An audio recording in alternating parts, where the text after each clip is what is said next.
Thank you very much, and moderator, and it's a great honor to be here to discuss these issues with delegates. And my colleague, Nicolas, has already presented some world merchandise trend in recent years, particularly the impact of the crisis since COVID and also recent crisis in Middle East. And we believe that behind the trends that he already introduced, there are some perhaps a bit more profound elements or the factors and with long-term impact, and that it's a change, it's the evolution of the trade partnerships. We believe there might be two major trends that perhaps worth attention. The first is many economists now have become more proactive in engaging regional and bilateral initiatives, particularly for the leading economies. And for example, in the last year, we found that, like for the US, they signed a lot of bilateral trade initiatives or deals. Although some of them, as Nicolas also mentioned, some of them perhaps what the future scenario of some of the reciprocal tariff agreement might be impacted by the Supreme Court ruling in February. And not just the US. For example, the EU also has been engaged. They concluded several major trade negotiations with India, with Indonesia, Mexico, and Mercosur in the last year. China as well, that China concluded negotiations for the two upgrade protocol of the FTA with ASEAN and Georgia. China also initiated the new trade negotiations with several Pacific Islands countries. So in that context, that we have found that the South-South trade, that is also, of course, is the kind of the regional partnerships and has been increasing very rapidly. I'll get back to this point later. And the second kind of trend that we observed is that we call it shifting priorities, that during all these trade negotiations, we believe the overall market access remains the primary goal, but the sectoral priorities have gained prominence. And sectoral priorities such as critical minerals, environmental, developmental issues has been more topical than before. For example, still take an example of the US and China, that the US, in the last maybe half a year, they announced, signed a lot of MOUs on critical minerals, and China initiated, announced an initiative they called Green Minerals Initiatives. And on development part, that Nicolas mentioned that US has extended that AGO Act with preference trade programs until the end of 2026. And China also, I think starting from next month, China was grant the zero tariff treatment to 53 African countries. So that's the development part. And also on digital, on green economy, we have seen a lot of that sectoral-based initiatives in recent years, including in the last year. Well, the next question is that on the current context, whether multilateral trading system is still relevant. And our answer is yes, that of course the multilateral trading system with a core, with the WTO as a core, they are under challenges. And first, some of the trade negotiations are going away from the legal framework provided by the WTO, and some core principles, like including MFN, is under questioned.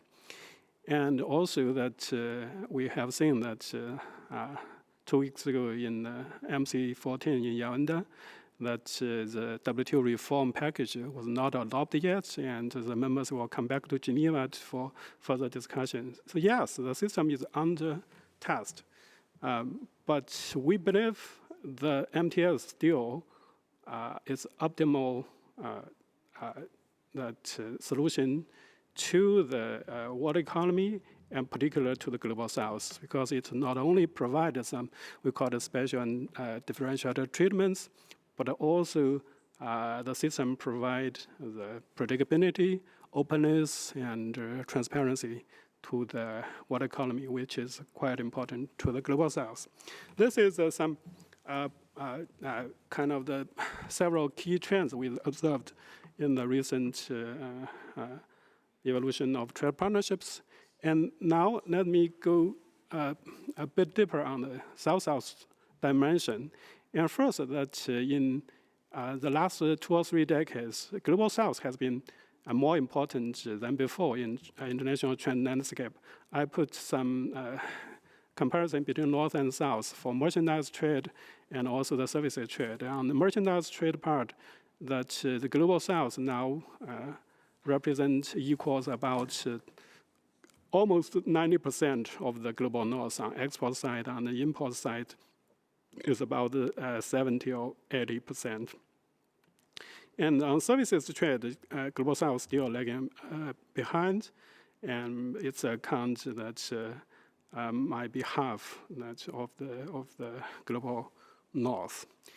And that along with the increasing significance of the global South in the international trade landscape, perhaps a bit more interesting phenomenon is that the rapid expansion of South-South trade. I think Nicola has already mentioned a bit.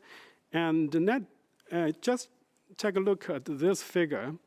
And if we consider the global economy, including the 2 main groups, South and North, then we all have the 4 directions of trade flows, South-South, South-North, North-South, and North-North. And until 2005, the South-South, the direction of South-South is the smallest that in terms of the value of these 4 directions. But with a very fast expansion, now it's become the second. And actually that in the last 2 decades, that from 2003 until 24, the annual average growth rate for South-South is 9.5%. It's much higher than the global average or South-North. So which means that now South, the developing countries, has become the most or the largest export destination for them all. So I think that is a kind of the transformation of trade partnerships. And in total, it's account of about 25% of the global total merchandise export. And that under the, in the last month, we also published a new research about the intra-BRICS, because the BRICS countries was considered that kind of one of the key groups within the global South, and the bloc has also expanded from 5 countries to 10 countries. So we examined that the trend of this intra-BRICS trade, and we find that the growth rate is even higher than the South-South trade overall. And in the same period from the 2003 and 2024, that the average annual growth rate is 2 digits, it's 13%. It's higher than the South-South, and in the total scale value, that it's interesting from 84 billion to that over 1.1 trillion US dollars. And so that on the left figure, we can see it's an index that we measured, compared with the intra-BRICS South-South and the world merchandise trade. We can see that the intra-BRICS trade, merchandise trade, that grew very, very rapidly, much higher than the other 2.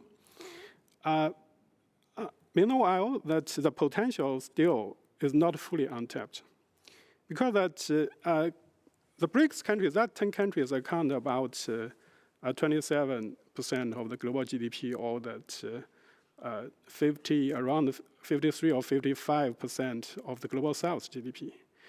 But the South-South, the intra-BRICS trade scale, trade that accounts about only, I think, 20% that of the of the South-South trade only in recent years. So, which means that the intra-BRICS trade still does not match their members' capacity, which means that it still has a very large potential to be tapped. And the next angle we examine that the intra-BRICS trade is the trade patterns. I think in the first round interactions, we have also mentioned, I think Daniela and Nicolas mentioned some issues about the trade and growth and development. And because trade is not the end of the development, and we hope trade can be a means for the development. And what's the key dimension of development? And I think we believe that structural transformation is a key. And however, that for many BRICS countries, and we found that they still rely heavily on the primary products. To be specifically that among the 10 countries, 7 of them rely over 60% of their intra-BRICS export on the commodities. So that pattern highlighting the challenge for the structural transformation. And of course, how to use the trade as a means to boost industrialization will be another big question that we don't have time to discuss now. But I just would like to point out that there's challenges to development. And then there are another dimension we check is about the tariff levels among the BRICS countries. And across 2 decades, we can see the widespread lowering of tariff levels among BRICS countries. But heterogeneity still exists of these countries. And this figure we can it also shows the bilateral flows among these countries. We can say that first, the total scale is expand a lot, and within the 10 members, the China, India, UAE, Russian Federation, Indonesia, and Brazil representing that the main trade avenues. And in the last slide, that I use the case of Brazil to show how to indicate the intra-BRICS trade patterns. And as we can see, on the figure A and B, it's a Brazilian trade with the world, and C and D is their engagement with the intra-BRICS trade from both exports and the import side. And on export side, on import side, it's clear that it's quite diversified, and because we divided all products into five categories, and according to the technology intensities, we have primary products, labor intensive, low technology, and medium technology intensive, and high technology and skill intensive. And for Brazil, you can see that in the last 2 decades, actually, within their exports baskets, the share of the primary products, commodities, actually been larger, and particularly for intra-BRICS exports. And so its export become less diversified. So that, which means that because the export structure, to a certain extent, can reflect their production base, which means that Brazil actually experienced a kind of we call it the premature deindustrialization process. It's not for Brazil, and because in the publication that we examine that each country scenario for all 10 countries, we can find that kind of the similar challenges of the structural transformation of other BRICS countries as well. I think I'll conclude my presentation here, and if you have any questions about South-South trade and the productions, I'm happy to further engage. Thank you.